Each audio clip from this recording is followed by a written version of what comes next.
So upon rewatching Telltales The Walking Dead Season 2 multiple times, I've noticed that a lot of people dislike Sarah.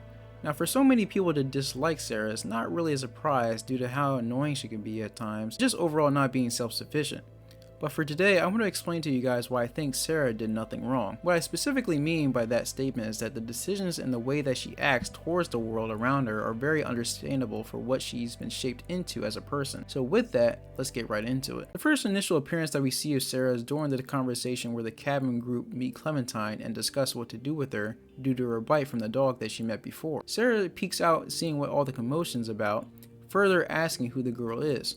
Afterwards gets scolded by Carlos, her father, to head back inside the house. But the actual introduction to Sarah is during the time where the cabin group decided to put Clementine in the shed to determine whether or not she was telling the truth that her bite was from a dog and not a walker.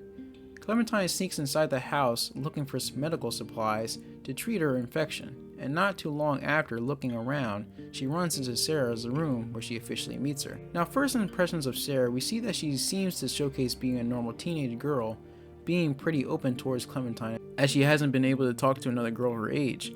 But if you pay close attention, she makes mention of her dad quite a few times, and sure, you can say that she's being obedient towards her father to stay inside, but further in the story you would notice that it's a bit more serious than her just being obedient. After the incident where Clementine, Nick, and Pete get ambushed by the walkers by the riverside, and depending on whether or not Clementine goes with Nick or Pete, she still ends up going back to the cabin where she meets up with Carlos and Rebecca. Carlos and Rebecca decide to head out to find Luke and Alvin since those two were trying to find Clementine, Nick, and Pete. Before heading out, Carlos ends up telling Clementine to watch Sarah, distract her, and to not tell her anything that is going on, in addition to not open the door for anyone that comes to the cabin. Clementine, can you please watch Sarah? She's upstairs. Just distract her. And don't tell her anything. I'll take care of her. You can trust me. Thank you. You'll be safe inside. Just don't open the doors for anything. We'll be back soon. Rebecca and Carlos leave, and Clementine goes upstairs to Sarah's room. Sarah ends up surprising Clem by taking a picture with a camera she found in the house. But soon she asks where her father is and whether or not he's okay. Clementine at first gives a reassuring look, but shortly gives an uncertain expression. This soon makes Sarah go into an action of shutting down where she has to take a minute to process what may or may not even happen to her dad. Afterwards, a stranger knocks on the door and Sarah tells Clementine that she knows the man. As the stranger continues knocking, he tells Clementine that she doesn't know what to do and that she can't breathe due to the amount of anxiety and stress she's dealing with. These scenes right here show us all that we need to know about Sarah's character and how she progresses in the world. Sarah is a sheltered kid, extremely sheltered. So much to the point where she doesn't even know the true nature of what the world has ever become since the outbreak. And you can see the protection that Carlos tries to implement towards her, but in reality he's failing her each and every time. It's easy to blame Sarah for her actions and think less of her, but if there's anyone to blame for this, it's her father Carlos. Carlos makes it very clear to us his daughter is incapable of handling herself as her own person, and is so reliant and dependent on him to practically do anything. Her father is separated from her. She gets worried and says he's the only one that looks after her. I need my dad. I can't. He looks after me. If anything comes up or something bad happens, she goes right to her father. If she's alone by herself, she tries her best to be good and not make a mistake. I'm trying to be good. What? Reggie asked me to be good, so I'm being good. I don't want him to get in trouble. I'll talk to you later. She's so used to following her father's directions and teachings that she can't be her own person and have her own voice because her father is controlling her every move. Now sure, I can give the benefit of the doubt that maybe due to Carlos losing his wife or other family members at the start of the outbreak may have triggered an overly protective way of raising his daughter because he's afraid of losing the only person he has left in his life that he loves. I can understand it from that perspective, if that was the case. But I can't excuse that this way of teaching and raising his daughter is the cause of her downfall and inevitable death. If you go back to season 1, you would see that Lee tried his best when it came to protecting and raising Clementine. But it wasn't until towards the end of episode 3 where he essentially got some advice that really saved him and Clementine for practically the rest of the series. And I truly believe this person is the prime example of why Clementine turned out positive in the way that she is, and that if Carlos would be able to hear the same advice, I believe it would ultimately have saved his daughter. The person I'm referring to is Chuck. People don't understand the impact that Chuck truly had when it came to his advice. After dealing with the death of Katja and Duck, the group continued onwards with the train, heading towards Savannah. While the group were heading direction towards Savannah, Chuck behind Lee's back tells Clementine that what happened to Duck would happen to her. Lee gets infuriated and goes to confront Chuck of what he said to Clementine. But instead of telling Chuck off, he instead gets some good advice that if Lee keeps treating Clementine like a little girl instead of a living person, then sooner or later he's going to regret it. In addition to that, he also tells Lee that it would be best to teach her how to shoot, as well as keep her hair in a style that won't be as easy for a walker to grab onto. Look, sit down with the girl and hash it out. Find a map, for Christ's sake. I'd give you one if I had it. And if something were to happen to you... It won't. If it were, you gotta prepare the girl. Teach her to use a weapon, and for criminy, cut that hair. She's a little girl. And she'll die a little girl if you treat her like one. You gotta consider her a living person. That's it. You're either living or you're not. You ain't little, you ain't a girl, you ain't a boy. You ain't strong or smart. You're alive. Look at her hair. You got her running around with a mop that's gonna act like Velcro to any hand swinging its way.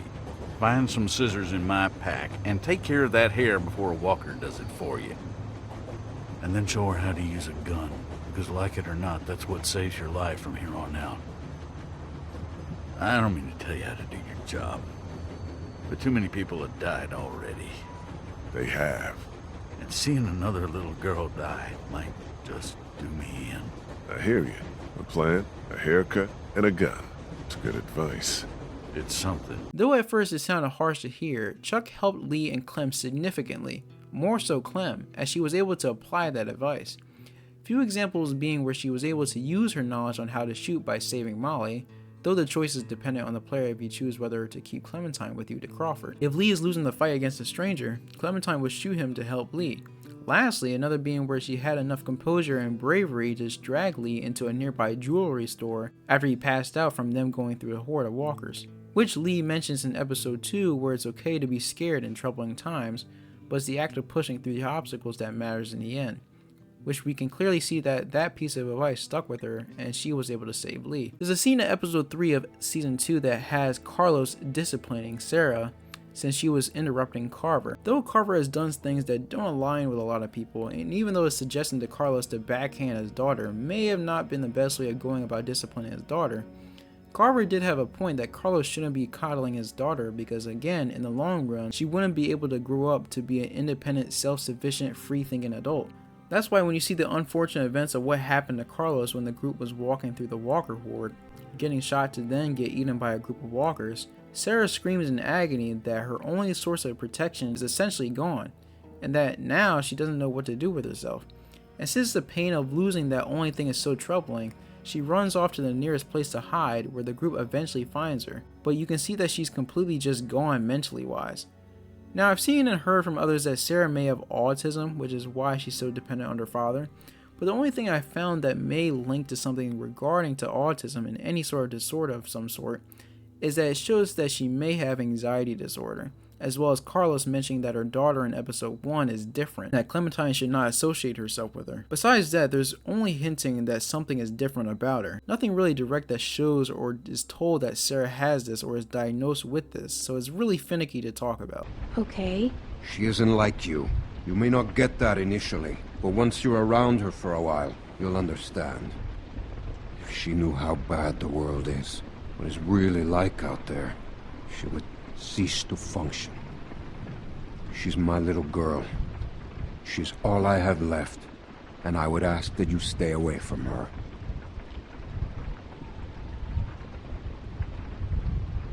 She needs to grow up sometime. You do not know what she needs. Rebecca was worried you might be working with someone else, that your being here was no accident. I guess we'll find out. But one thing I know for sure, you are not to be trusted.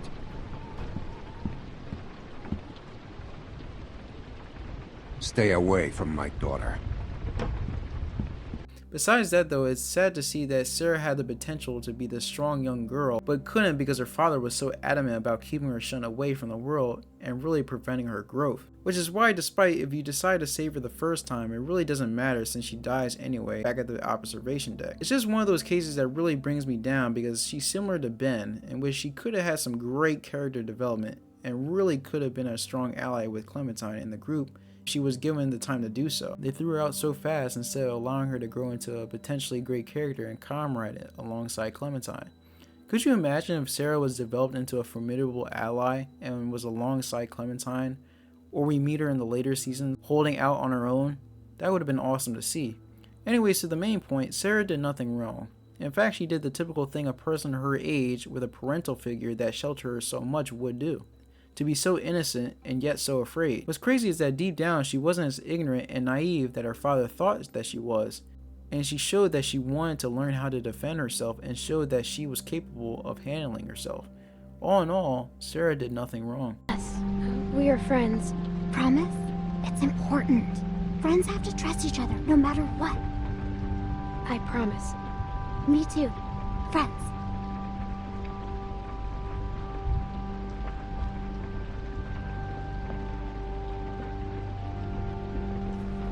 A pinky swears forever.